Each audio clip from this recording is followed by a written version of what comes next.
Welcome to the deep dive. If you work anywhere near the digital world, or honestly, if you just use the internet, today's deep dive is basically your essential briefing. Yeah, we're cutting through the noise today. No more speculation, no more guesswork about how Google search really works. Exactly.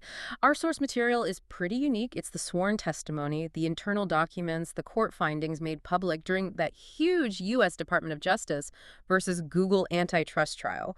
We're talking about stuff from 2020 right through to 2025. For years, right? People in SEO, digital marketing, they've been trying to reverse engineer Google. It's been educated guesses, correlation, lots of theory. Our mission today is different. We're giving you the confirmed, evidence-based truth revealed when Google had to literally put its search systems under a microscope in court. We're moving from speculation to fact. Okay, so let's just quickly set the legal scene. The DOJ's case, filed back in 2021, argued Google broke antitrust laws, specifically Section 2 of the Sherman Act. Right. The core argument was that Google built this, what they called a self-reinforcing cycle of monopolization.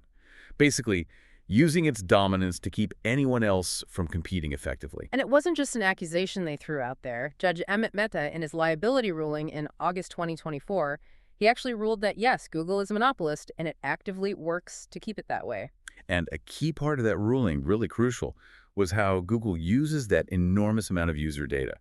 Billions of searches, clicks, using that to constantly improve its search results and, well, effectively block competitors. Then came the remedies ruling, September 2025. Now, this is interesting. The court didn't actually ban those huge payments Google makes, to Apple, Samsung, browser makers. Yeah, billions of dollars to be the default search engine, those payments. Still legal. But, and this is the big but, the court ordered something pretty radical to try and break that cycle you mentioned. Google now has to share its search index data and its user interaction data, the click data, essentially with what the court calls qualified competitors. So the idea is to give competitors access to the very thing the judge called Google's most valuable asset, the user data, trying to level the playing field a bit. Exactly. So the legal stuff is fascinating, concerns the monopoly. But for people actually working online, the why behind it, the technical systems revealed, that's the real gold mine here. Okay, let's unpack that. The ranking engine itself. Amazingly, the trial kind of boiled down Google's super complex system to two main pillars, two confirmed foundations. Right. And these are the two things everyone needs to understand now, confirmed by Google itself. First, there's quality, or Q. Okay. Think of this as a big site-wide score. It's pretty static, doesn't depend on a specific search query.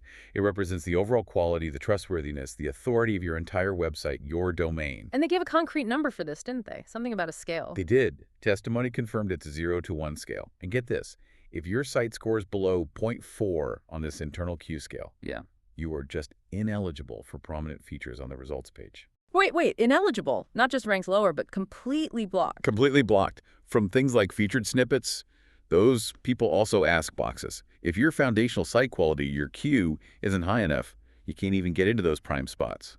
Wow. Okay, so Q is like the entry ticket. If you don't have it, you're not even playing in certain parts of the game. Precisely. It's a gatekeeper. Yeah. So that's pillar 1, foundational site quality. Pillar 2 is popularity, or P. Yeah. Now, this one is dynamic. It's constantly changing. It's a composite score based on how users actually engage with your pages, combined with link signals, of course. It's about real-world usage and, well, popularity. Which leads us nicely to probably the most talked about system from the trial, NavBoost. NavBoost, yes. Confirmed as a key system, Google basically called it a memorization system. It learns from historical user behavior, specifically clicks, on a massive scale. And the time frame you look at is huge, right? It is, 13 months. NavBoost analyzes aggregated user click data over a 13-month window. 13 months. That tells you something about how long influence lasts. It's not just about today's clicks. Exactly. Good content, high engagement, builds lasting value in their systems.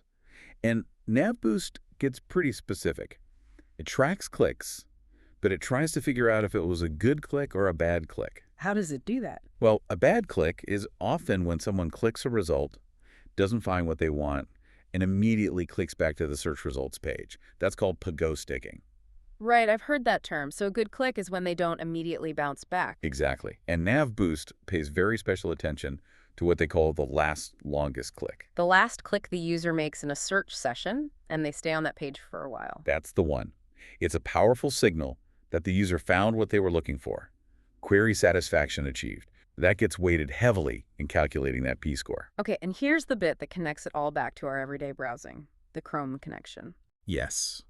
This was huge. Testimony explicitly confirmed that user interaction data collected via the Chrome browser clicks, potentially other signals too, is a direct input into Google's popularity signals.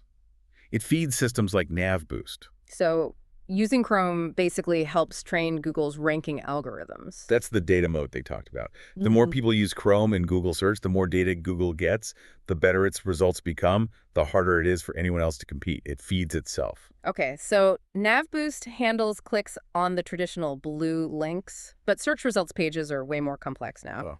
What about all the other stuff?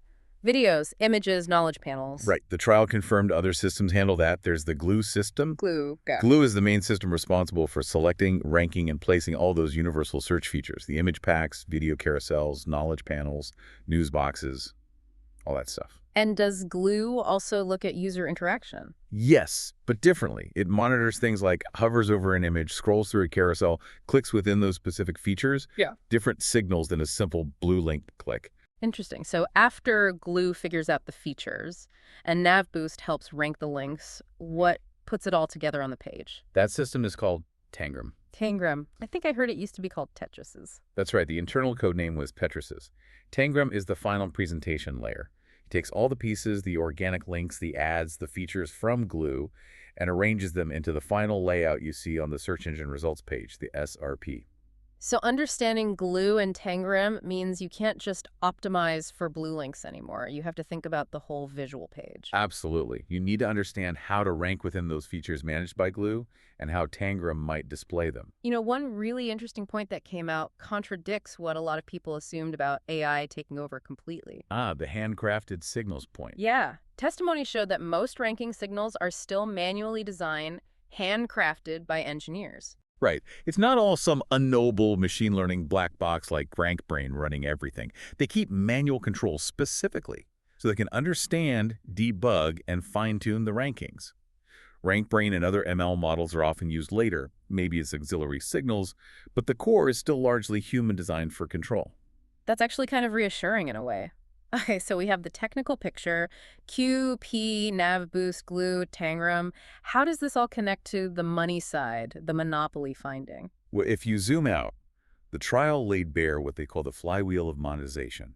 It showed how the organic search side and the advertising business are deeply intertwined, feeding each other constantly. Let's follow that money. The ad revenue is just mind-blowing, right? Over $40 billion a year just in the U.S. from search ads. Staggering numbers, and Google uses a huge chunk of that profit to pay companies like Apple, Samsung, Mozilla, billions and billions. It's due to be the default search engine on phones and browsers. We mentioned that earlier. Exactly. And those default placements guarantee Google gets the vast majority of search queries, which means they get the vast majority of that crucial user interaction data. The data that feeds NavBoost and Chrome. Right. Which improves search quality, which keeps users happy and coming back, which lets Google show more ads and charge more for them, which generates the profit to pay for the default deals. Completing the flywheel. Wow. It's a pretty powerful loop. It's a deliberately constructed financial and data engine designed to maintain dominance. And the trial even gave us a peek inside the ad auction itself. Testimony from a former ads VP, Jerry Dischler, was quite revealing. Very. He confirmed Google doesn't just let the auction run freely.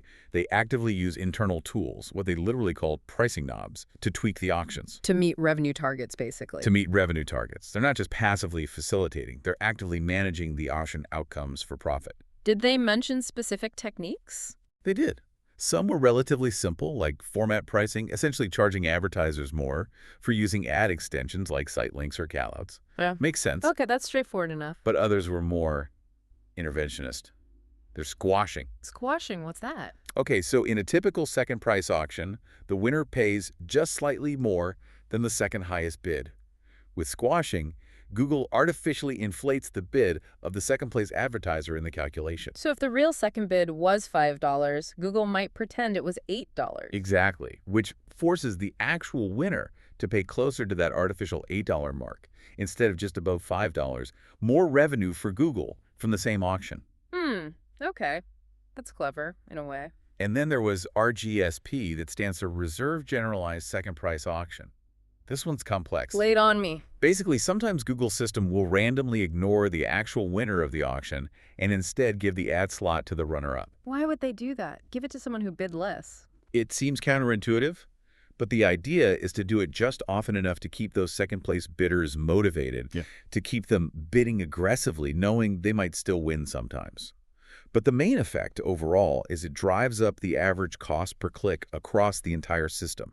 It's about maximizing the total take over time. So they're really fine-tuning the marketplace dynamics. Actively managing it.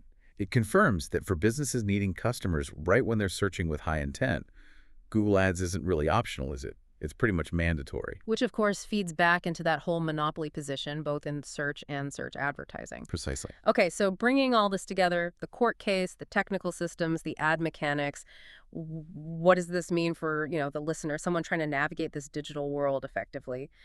The trial basically demands a shift in strategy, doesn't it? Absolutely. The guesswork is over on some key things. The first major strategic takeaway, confirmed now, is shifting your focus from just page-level tweaks to building domain-level authority. Which connects back to that Q score. Exactly. You have to build demonstrable site-wide Q. That means a serious long-term commitment to what Google talks about as EEAT. Expertise, experience, authoritativeness, and trustworthiness. It's not just fluff, it's the foundation. A high Q is the non-negotiable entry fee. Got it. Site-wide quality first. What's the second takeaway? User satisfaction is the ultimate ranking factor. Forget just stuffing keywords. The evidence from NavBoost is undeniable. You have to truly satisfy the user's intent. Aiming for that last longest click. That's the goal. Things like dwell time, bounce rate, pogo sticking, they aren't just abstract metrics anymore. They are confirmed proxies for user behavior that directly feed into primary ranking systems like NavBoost. User experience is SEO. Okay, domain authority, user satisfaction. What's the third big shift? Brand building is now a technical requirement. Seriously. How so? Remember the Chrome data feeding P? The trial confirmed that navigational searches, people searching specifically for your brand name and direct traffic, are positive signals feeding that P popularity score. Ah, so people searching directly for you tells Google you're important. It signals trust and recognition. So your SEO strategy can't live in silo anymore. It has to be integrated with your broader marketing, your PR, your reputation management. Building a strong, recognized brand directly impacts your technical SEO performance via P. That makes sense. Brand building isn't just marketing fluff. It sends technical signals. Okay, let's recap those key code words people should remember from this deep dive. Definitely remember Q, that foundational site-wide quality score, the gatekeeper. NavBoost, the 13-month user behavior memory, driven by good clicks, and especially that last longest click. Glue the system, sorting out all those non-blue link features like videos and knowledge panels. And those pricing knobs like squashing and RGSP, confirming Google, actively tunes the ad auctions for maximum revenue. I think at the end of the day, the single biggest outcome from this whole trial is the court legally recognizing just how incredibly critical user interaction data is at scale. Right. The judge literally called it Google's most valuable asset. It's a fuel for the whole engine. Which is why the remedy focuses on it.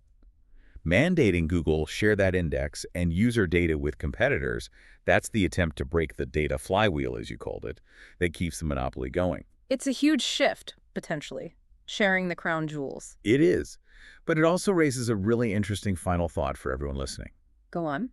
Well, given how fast generative AI is moving, people getting answers directly from chatbots, AI assistants, maybe bypassing traditional search results altogether, how effective will this remedy actually be in the long run? You mean if the future isn't just about ranking on Google's page, will access to Google's past search data still be the key competitive advantage? Exactly.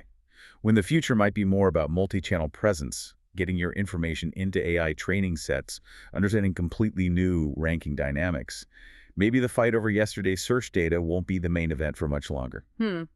That's definitely something to think about. The landscape might be shifting faster than the legal remedies can keep up. A fascinating point to end on.